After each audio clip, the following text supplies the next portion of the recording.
Schmack'emagab's Kiss Wednesday, and Dennis Turney Jr.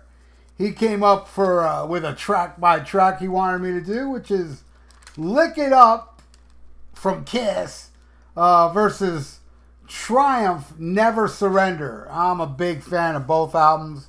I love me some Triumph. So if I had to pick which one I like more, I would give the slight edge, very slight edge, to Lick It Up. All right, now let's start this, okay? The first track is Exciter. Love it. Killer solo from Rick Derringer. And it's just a smoking track, and that's going against another smoking track, Too Much Thinking. Awesome opener about the news and all this heaviness, man. I absolutely love this song. And it hurts me that I have to give it to Exciter, because Exciter is the better song to my ears. All right, next. Not for the Innocent versus World of Fantasy. Again, this is painful, man. World of Fantasy is a classic. But, man, I can't. I have to give it to Not for the Innocent, because that song rules too hard. But I love me some World of Fantasy. All right, next. Lick It Up versus Minor Prelude.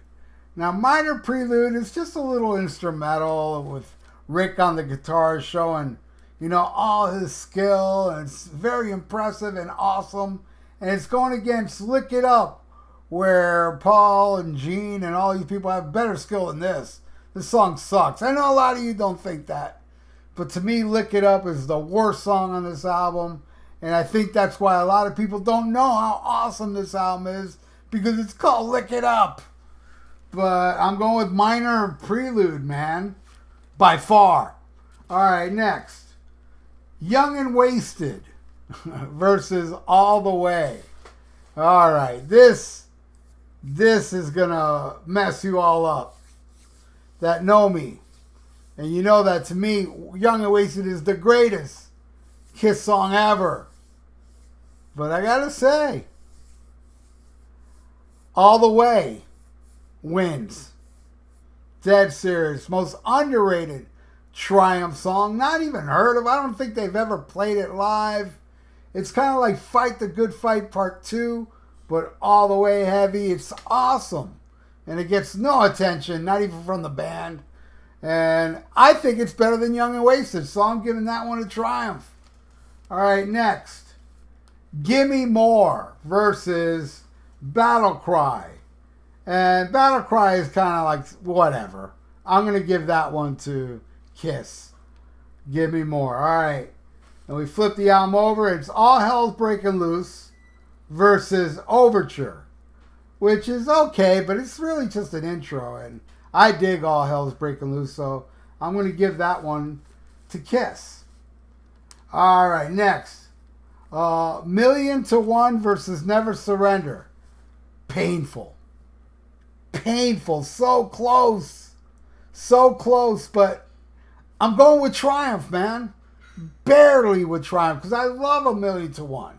It's amazing, but there's something about the song Never Surrender, just magic to my ears. So I'm giving that one a Triumph. All right, next. Fits Like a Glove going against When the Lights Go Down. Again, great tune, When the Lights Go Down. Rocking. I saw him open with it. It's a badass song. But I'm going with Kiss. I think Fits Like a Glove is the better tune. All right, next. Dance All Over Your Face versus Writing on the Wall. Writing on the Wall is super underrated. And I think it's a great melodic rockin' tune. And I'm going to give it to Triumph on that. All right, now the last song is On the Eighth Day going against Epilogue, which is a short instrumental, nothing. It's whatever. On the Eighth Day, yeah, many don't like it. I think it's an awesome, great, anthemic Kiss song. It's up there, man, with the great anthemic Kiss songs. And that's what I think. So this is the final score of this track by track. So Dennis Turney Jr., thank you for Saving Kiss Wednesday, man. And I appreciate it, man. And Dennis also wanted me to talk about albums I've never talked about, and I don't really have any on mine at the moment, except for one. Supertramp, Crime of the Century. That's an album I've never talked about. At least I don't think I have. And I absolutely love that album. Rudy, Hide in a Shell, Asylum, Bloody Well Right, School. I think it's an awesome album. And I'm not a big Supertramp guy, but I love Crime of the Century. So if I think of any others in the future, I'll bring them up. But that's one I don't think I've ever talked about. So there you go, Dennis. And thank you so much again. And if you'd like to donate, I got a PayPal in the description below. And please subscribe to my channel and press the little notification bell. Hey, like the video. It's good for the YouTube algorithms. So stay frosty. Listen to Black Sabbath and smack 'em a gob. Before we get canceled, check out the Rock and Metal Combat Podcast with me and Wadzilla. We are the Podcast Kings. Link to the podcast is in the description below, and also a link to the YouTube page. Check out older episodes with visuals. And very soon, either Ian and I will learn how to go on YouTube Live. Might be soon. So check out the greatest podcast ever according to Science.com. It's also God's favorite podcast and Satan's favorite podcast as well. So check out the Rock and Metal Combat Podcast before we get canceled.